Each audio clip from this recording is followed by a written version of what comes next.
Welcome to the 47-minute webinar. Today we have a very special guest, Chaz Robbins. He's going to be talking to us about the importance of a tribe, how to empower a tribe, and we are excited to hear from Chaz. Chaz, I was thinking earlier, okay, when was the first time we met? And it was actually in Tulsa, Oklahoma. I think it was the first Yeah, time we met face to face I and think so. friends since. So it's been just fantastic getting to know you. Uh, you're the founder of Hope Story Media.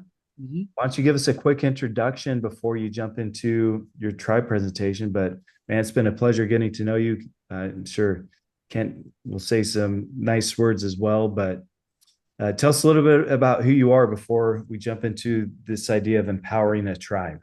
Yeah, so I founded Hope Story Media 5 years ago, concurrent with the time that my family actually also sold everything and moved into an RV and traveled that first year of owning Hope Story Media full time. Just kind of that was the COVID season, as you kind of can market, and yeah, I had some marketing kind of gigs on the side that turned into a handful more that made it full time, and from there have just continued to add services and enhance how I serve customers and how they get the attention of groups of people, their audience, to form tribes. And whether it's a business becoming a loyal customer base or a network that's developing a yearly gathering, and all everything in between, the movement of people to be able to equip and inspire action. So yeah, that's a little about Hope Story Media. We do everything from websites to strategy to content creation like podcasts and all of that. Awesome. Well, talk to us about empowering a tribe. Yeah.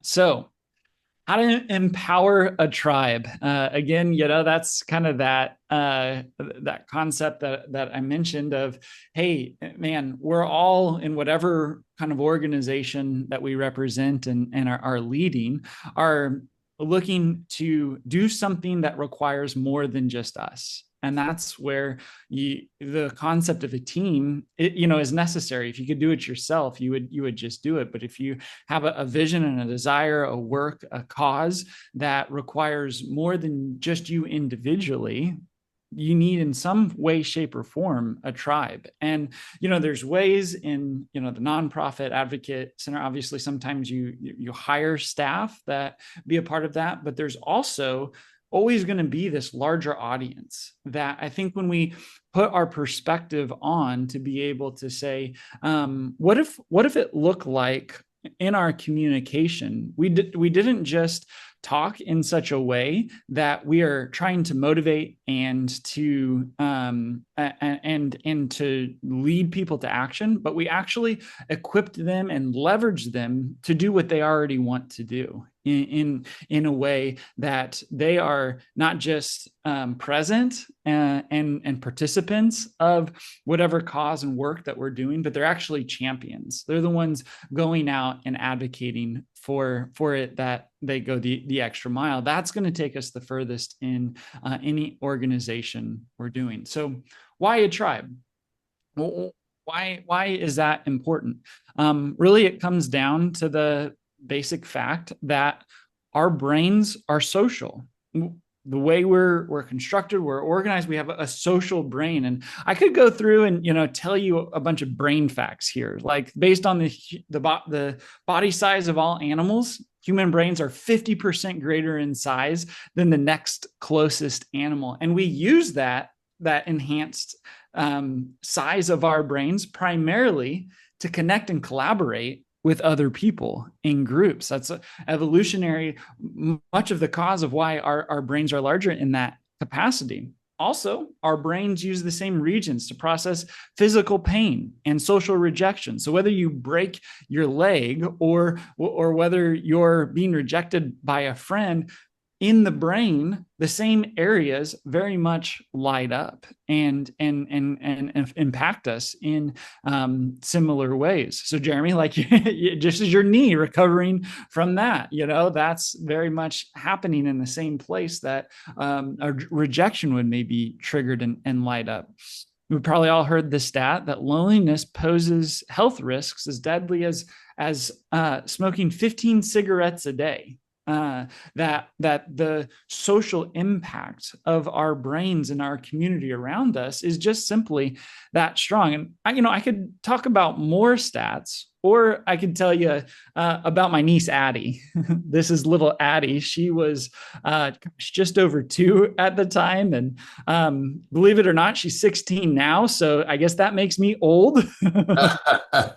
But when we were this picture was around when we were we were at a wedding out in the rolling hills of Tennessee, or excuse me, rather it was Kentucky, and the rolling hills of Kentucky. And my wife's cousin was getting married, and we were doing the family thing like you do at a wedding the night before at the rehearsal dinner, and everybody's mulling around. They've got their food. They're having a good time. It was a beautiful evening, and my little niece Addie here started to ask Papa, "Hey, can we go walk around?" And they started wandering around from room to room.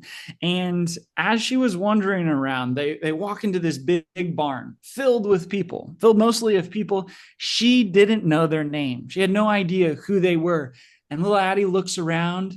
She raises her hands and she goes, "Ah, my people." It was one of the cutest things that you could imagine. And it goes to the point of the fact that our brains are wired to be social, to be communal creatures that we are. And it's important for our communication to reflect that. So why are our brains social? How did we get to this point?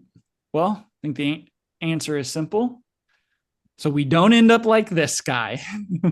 Anyone remember anybody know what this movie's from? Jurassic Park. Jurassic Park. That's right. Yeah. This character here. And I mean, in what kind of dramatized suspenseful movie is this scene not true, where there's a guy who goes off and goes by himself, whether it's a horror movie or whether it's Jurassic Park, he goes off and he seeks his own interests outside the interests of the group. And he finds himself ending his time on Earth in a very embarrassing way on the toilet being eaten by a T-Rex. But at the end of the day, how we get to the place where we see the value of community and a social setting that we surround ourselves in, networks that we connect with, is a survival mechanism of our brain that we've, as humans, developed over the years. And I think we could boil it down to saying it this way, that humans have learned that our greatest chance of survival is when we're connected in groups. And so when we think about why is it that tribes are important, is because we're looking at years of biology and survival that we have learned that our greatest chance of survival is when we're connected in groups. And so our communication is essential to be aware of that, to be sensitive to that, to be inspiring of that reality around how our brains are wired for survival to happen in groups. So why does your business, why does your nonprofit need a tribe? Well, I've got 3 other friends who are going to help share and explain the opportunity that this provides for you. The first is that of Ronald Reagan. So in 1984, Ronald Reagan had served 1 term of being president, and into this election cycle, he was he was going to be the oldest sitting president if he were to be elected.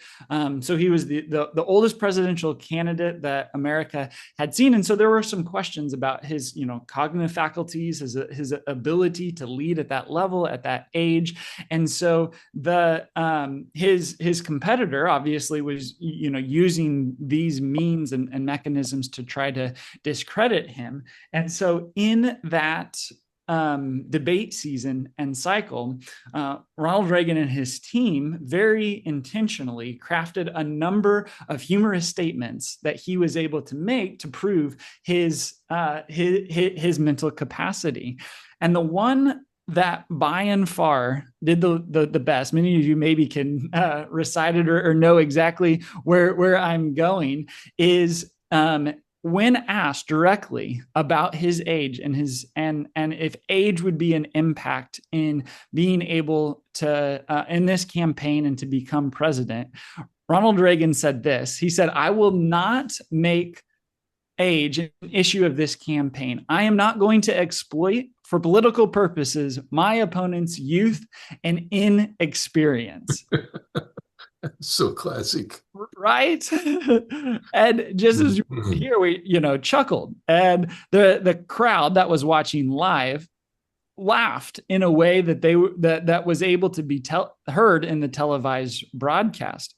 What is interesting is there was a social scientist that took this study, and there was a group of people that hadn't watched the debate live and didn't hear and didn't see any of the feeds. And so what he did was he showed the feed of what was broadcast to the nation that included the laugh of the people in the audience. And he also showed the broadcast of the audio that didn't have the audience's reaction included in it. And the video that didn't have the audience's reaction actually thought that Mondale, his opponent, performed better in the debate and ranked higher versus the one with the laugh, because the social setting of just that dynamic of saying, I'm trusted, this person can be trusted, this experience of other people think it's funny, so it must be funny. And that's where our friend Glinda comes in, or later to be known as Glinda. My kids have really loved Wicked and are excited for the new one. And we know her, if you've seen the movie or have seen the musical, it's the popular song, right? When I see depressing creatures with unpossessing features, I remind them on their own behalf to think of celebrated heads of state or especially great communicators. Did they have brains or knowledge? Don't make me laugh. They were popular.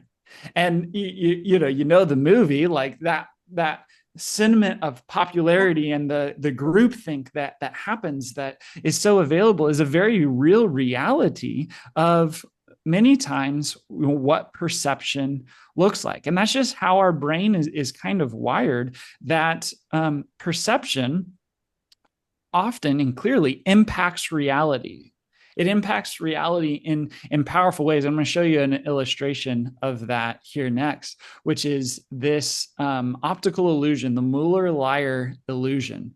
So, going from top to bottom, everyone put in the chat, which line do you perceive to be the longest? The first one, the second one, or the third one? This top one's 1, this second one's 2, and this bottom one is 3. So let's see what, Aaron, Kenton, everybody is saying 2. That is what it appears to be, right? This illusion, if you're familiar with it, it looks like this second line is the longest. In reality, it's just an optical illusion based on the grouping of what they're around. That we perceive things is not always the reality of which they seem. And so when it comes to how our brains process the community around us and the tribes, the fact is that tribes don't always latch on to the best ideas, but where the tribe is, people will perceive value. This is the importance of the referral, of having somebody go with you to make an ask, to bring in that extra level of credibility. Because where there is the presence of a tribe, there oftentimes, for better or for worse, quite honestly, there is this implied brain activity that signals us that there is something of value here. There is something to be trusted here. And it's, it's important for us, I think, to be, people of character, that we really are acting in the best interests of others. But as good players, as good character people, it's important for us to be able to leverage this for the cause of our mission, for the work that we've set out to be able to do, and understand that this all flows in this way. So how do we do this? Well, I think it comes down to thinking like this guy.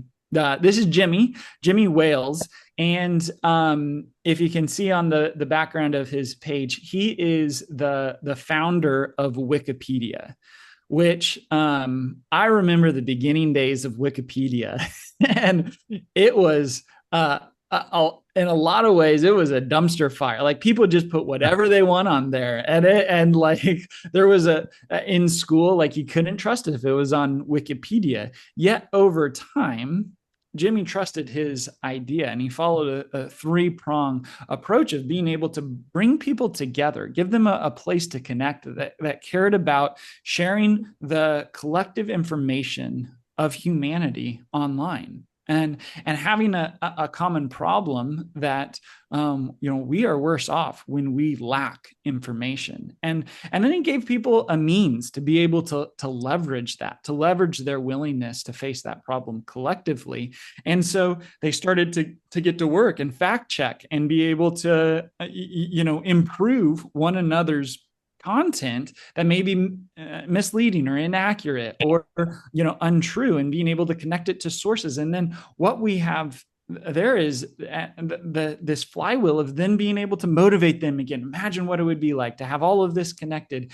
And this process of what Jimmy did is provide one of the most popular websites in the world. That's a nonprofit that brings people together for a common purpose and provides a lot of good for humanity in the service that it's able to do. But how does Jimmy do that? Well, 3 steps. And it's the 3 steps that we can use in any instant to be able to build and facilitate our tribe. The first is to motivate. And there's nothing more motivating than a common problem. Being able to say, as Jimmy, this is, we lack access to information. The world lacks access to clear, reliable information, and there shouldn't be a barrier to that. Let's all come together with the shared solution to be able to make progress on that. Maybe it's clean water efforts that there's a problem of people who have to live without clean water. What would it look like to be the solution to that problem together, to collectively? That is this motivating moment to bring and rally. But this next part is just as important, where community is able to be formed, that there is this common space of being able to connect and to form relationships that are meaningful and impactful, that come back to that may have started with that common problem, but they get deeper than that. They start sharing the Christmas card. They start getting to know each other's families. Like the relationships that form is given a common space to be able to share that interest together and go on a journey together, that leaves that group better off, that brings solidity to that group. And then for our purposes, this is probably the most important for the sake and cause of our mission, is to be able to have leverage that happens, that there is clear invitation. There's a clear ask that Aaron and Kent are so great at being able to teach us to do. But that there is a time where it's like, here's how we get into the game. Here's what we do. Here's how you lean in and be a part of the Wikipedia tribe. Here's what it looks like to be a raving fan, that you go across the street to get the record and don't just get it in the most convenient way, or you go to the bookstore to buy the book from the local bookstore instead of the easier route because you're a raving fan, because you've leveraged. And it's being able to turn that into things like to reviews for social credibility, of having somebody go with you to make an ask, because that person in that tribe is so committed. And it's really the difference, I think, to end. If we think of it in terms, it can be really easy, again, to go back to that idea of we spend so much effort and energy in just motivating and trying to get people to do something, instead of leveraging their own internal passion and desire and interest to solve that problem that you've clarified. And it's the difference between handing them a shovel and telling them where to dig. Telling them where to dig can kind of be the default way that we approach our leadership, and we give directive about, and then we try to motivate to, this is going to be a great hole to dig. Like, you're really going to do great digging this hole. What if we just see ourselves more in the shovel distribution of like, hey, here's how you use this. Here's what this looks like. Here's what this can, you really get the best use of the shovel when you use this end in this way and put your weight into it. What is it that you're going to do? What are you going to do with your contribution, your part of the cause that we all share collectively? I think that's the power of a tribe, when we be able to engage in these ways of motivate through a common problem, connect in common spaces, and leverage through the empowerment and the invitation to the cause in a clear way. So glad to answer questions, and maybe we dig in and people have campaigns or different things like that they're working on that could use some guidance. But at the end of the day, there is a group waiting for you. And my question for you is will you build that tribe? Will you be that leader to be able to invest and build that tribe in a way that we are all better and the world is better because of it? So thanks for letting me be with you guys today. This was a lot of fun. Yeah, thank you. So we're going to throw up on the screen. Well, just real quick, if anyone has any questions for Chaz, we'll do a time of Q&R, so question and response. So whether you want to unmute yourself, drop it in the chat. For anyone who's live on the call with us, any questions you might have for Chaz when it comes to building and empowering a tribe. So Chaz, I have a question. And when you use the term tribe, can you kind of give some specifics? What's the difference between a tribe, a crowd? Everybody on Facebook that we're friends, right? Because they clicked like. Yeah. I think and that is a good distinction when you think of like why someone gathers in a crowd versus a tribe. And probably the best example that is kind of ironic, because she gathers the largest crowds that pretty much any artist has ever gathered. And Taylor Swift, you look at her concerts, like those are enormous crowds, yet I would venture to say they function more as a tribe than many crowds do, because this distinction, because they see themselves as a part of the group that is making this happen. So it's not always the size of the audience that is the determining factor.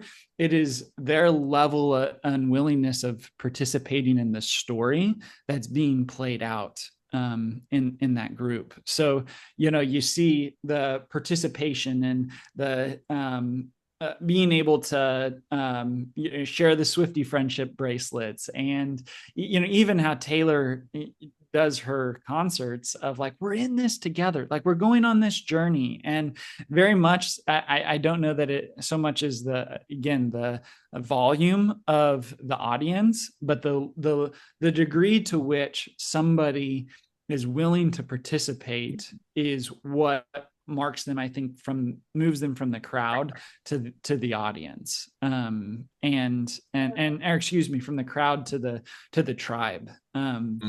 And I mean, that's an extreme example. The reality is, there is some psychological math, something around 150. It seems to be a magical number that people can have relational connection in the number of people that are about that size. So I think of it in maybe boiling it down into practical terms, like what is the group of people that you're able to have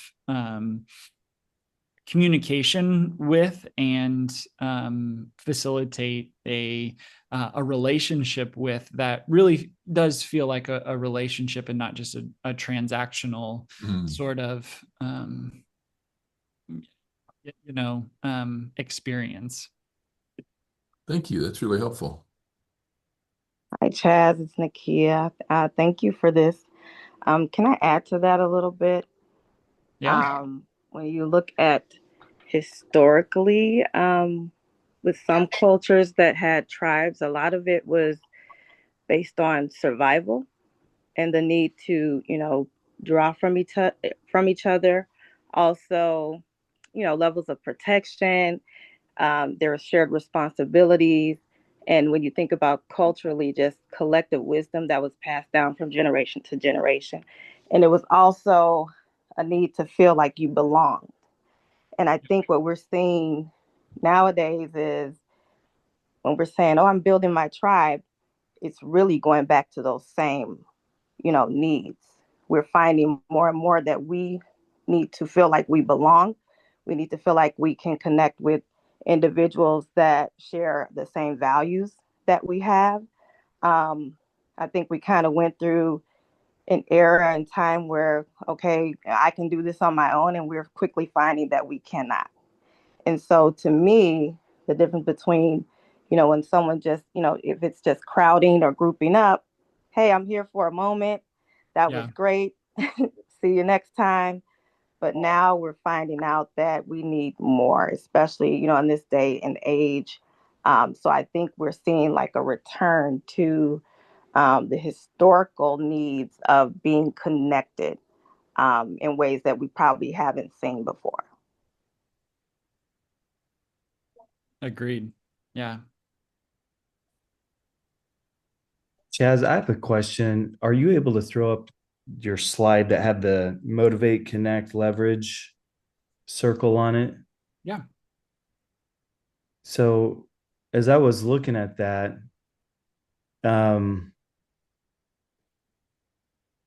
if someone on the call were to say, okay, I want to go through this and build a tribe, kind of have an idea, is this something that you could, when you work with organizations, how much do you step in and get into the nitty gritty, or do you just teach the principles and let them apply? What's the best way for someone to take these concepts and really apply it to their work context, whether it's a tribe of volunteers or staff? What's the best application for this?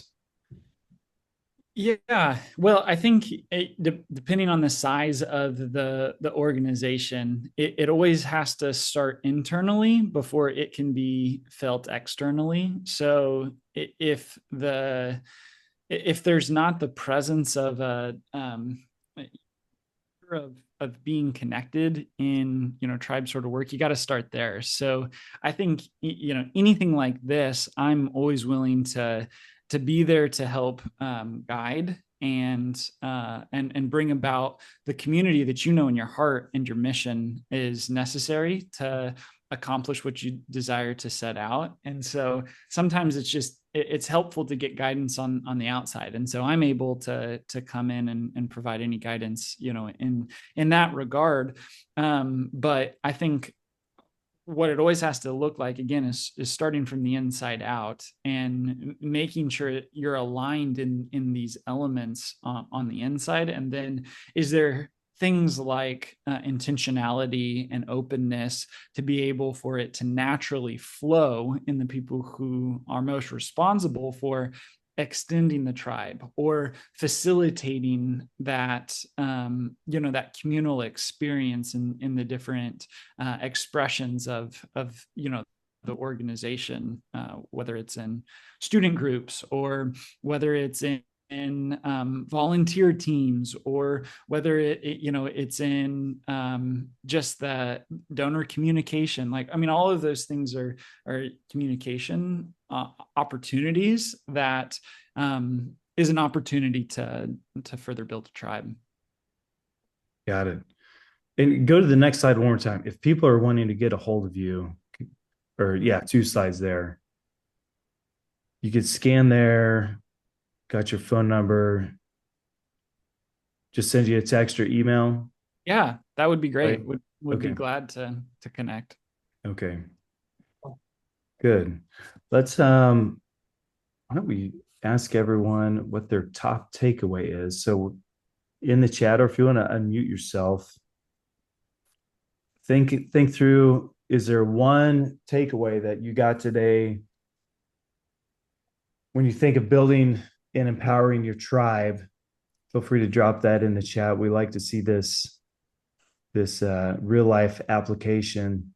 Man, I know for me, I never thought of, like you had mentioned, reviews as a good way of, that tribe and communal space of going, okay, there's other people who are connected here for some way. And that illustration of just the laughter, Ronald Reagan's joke, the laughter versus not being able to hear it, and people connecting to the messenger or candidate in that instance is huge. In the chat, we got someone put, relationship is the difference between tribe and crowd. Oh, that's good. Yeah. Got a thumbs up on that one. All right. Well, so Chaz, I mean, I don't even know the application of this, but shortly before you came on this morning, I was glancing at the news coverage, and evidently there's a lot of drama taking place in LA right now. And it strikes me, the question strikes me, the protesters, is that a tribe or is that a crowd? Yeah, I mean, I don't know that specific situation, but I would say in general, when a group of people are protesting in a concentrated way, that is tribe-like behavior, because there is some sort of leadership that's happening, but there is like there's participation, and that participation, I think, drives the tribe-like action that just makes it exciting. Like, strip out the reality of where people stand on different issues. It can be exciting to get swept up in a crowd, and I think it's engaging that same tribe part of your brain to say, oh, I'm a part of something bigger than myself. Whether it's for a a good cause or a bad. I mean, we see this in adolescence all the time, right? Show me your friends and I'll show you your future. And, a lot of times that's just by the presence of the importance of who we surround ourselves with does have an impact, because it's tribe-like behavior. Yeah. Wow. That's really helpful. Thanks. I think it's a good point too, because you can look at it and go, they're leaving their review on the city, and they're not doing it on Yelp, but they're they're there. And I think there's a good point there. Like people do desire that community. They want to belong. They want to feel safe. And if they're, the tribe doesn't feel safe, they're going to take some action. And, as we've seen in history, leadership is leadership, whether you lead people in a positive direction or a negative direction. But, it looks like a good opportunity for the community to step up and go, okay, we need to do something here.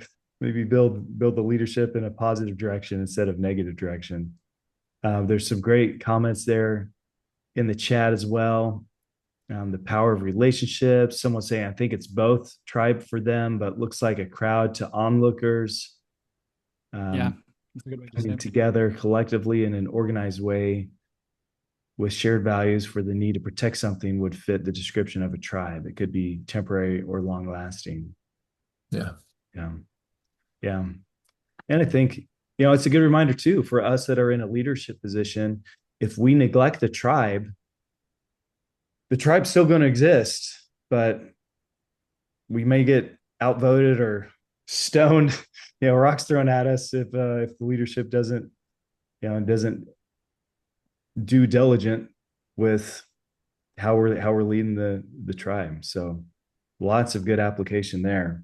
Yeah, if you guys want a good follow-up book, Seth Godin's book Tribes has a lot of great content in there just about, what that looks like, from everything from Jimmy from Wikipedia to the developing true fans and what that looks like. All right. Thank you.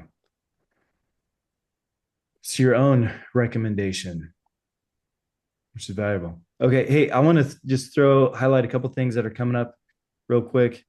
Another way, and maybe I can team up with Chaz on this. If you need help developing the tribe, another way to do it is through the 6 types of working genius. I've been getting a lot of good traction with that lately. More on the productivity standpoint than personality, but if you're looking to increase productivity, we're doing the 6 types of working genius. And just a little heads up for the next 4 or 5 months of the 47-minute webinar, we're going to be doing a deep dive with other consultants. Been getting a lot of inquiry on, hey, how do I develop and grow as a consultant? What are best practices? So we thought, okay, well, what if we take a step back and invest in the community by investing into the consultants? So if you're working with a consultant or know someone who's maybe getting started or just needs to, we're going a little deeper than the basics, but trying to figure out, how do I do this consulting thing? It's not going to be as quite broadly as advertised as normal. So if you know someone who should get an invite and would find this valuable, just connect with us and we'll get them the info on that. And then finally, you've heard about the Asking Academy. We have a couple summits coming up for the rest of this year. One is next week, so it's too late to join us for that. We're rocking and rolling.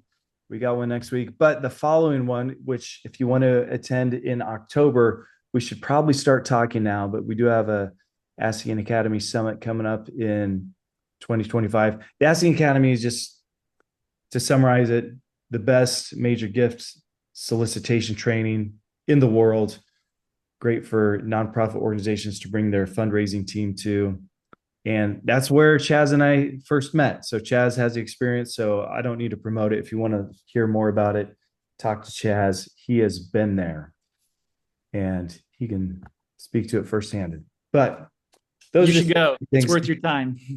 and we're not even paying them to say that. So there you go. But Chaz, it's been great having you on the webinar today. Thank you Very good. so much. Man, such an important part of leadership. It's building that tribe. And very grateful that you joined us today. I know that there's some comments coming in saying thank you as well. Very enlightening. Good. Hey, let's end with this, Chaz. Is there any scenario where the tribe doesn't apply? So let me throw a couple of these out there and you tell me yes or no. Family, we got the workplace, so staff, volunteers, are any of those off limits to tribe, or does it need to be more intimate? Like, yeah, do it with your family, but these don't apply to staff leadership, for example. Does there need to be distance there, or do these principles apply across the board? Yeah, I mean, I think they apply anywhere there's human relationship. Now, I think there's wisdom in seeing like the difference in the roles. So the degree to which they get intimate, obviously, like a family relationship, and that is like that's the closest. But like anywhere that we have you know relationship present, I think there is an element of that tribe type of thinking that that can be applied, and where we can at least check it, like, does this person feel just like like a doer, or are they a contributor? Like, are they just, are they, let me say it a different way, are they a consumer of tasks, or are they being invited to have a seat at the table to contribute in a way that they have deeper and bigger buy-in? So I think it can, I think you can go off on off base in either of those instances. In the family of, it's like, just do it because I'm your parent and I said so. Mhm. Okay, structure is important, but also if we don't do the work to get to the the why behind the deeper reason, there's going to be there is the potential of harm to happen. Same way in the workplace. Do it because I'm your boss. Well, eventually you're not going to build a tribe doing that. So I think. Okay. Well, that's great wisdom. I think a great note to end on.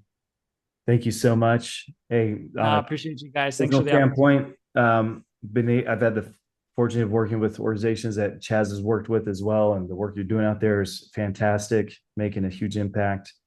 So thank you so much. And for everyone else watching, scroll back, find Chaz's contact info, but email him, scan the QR code. He's on LinkedIn too, but you're going to want to connect with Chaz. I appreciate it, guys. Good to be with you. Yep. Thanks much. Thanks, See you everyone. next time. Bye. Bye.